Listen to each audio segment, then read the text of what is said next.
ভীষণ গরম লাগছে, বাবারে বাবারে, এত গরম লাগছে না। ছাদের মধ্যে চলে এসেছি তো কিছুক্ষণ ধরে একটা কাজের উদ্দেশ্যে এসেছিলাম ছাদের মধ্যে। দেখুন কি কাজ করেছি দেখুন, এই যে দেখুন, দেখছেন দেখছেন আমার কাজ।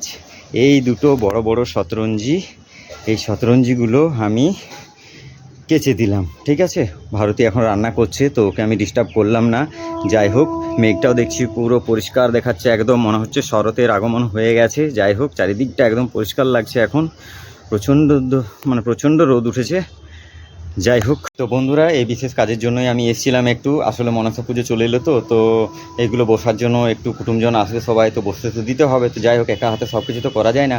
ও এখন রান্নাবান্না করছে তো আমি বললাম না, আমি গিয়ে যাই একটু কেচে দিই। তো এই দুটো এখন আমি কেচে দিলাম, বড় বড় ছিল, একটু অসুবিধাও হতো। তো যাই হোক, ওইটা কেচে দিলাম, এখনকার মতো হয়ে গেল। ও রান্নাবান্না করছে, এবার নিচের দিকে যাই। নিচে গিয়ে এবার স্নান টান করে খাওয়া দাওয়াটা সেরে নিতে হবে। আপনারাও সেরে নিন। শুভ দুপুর।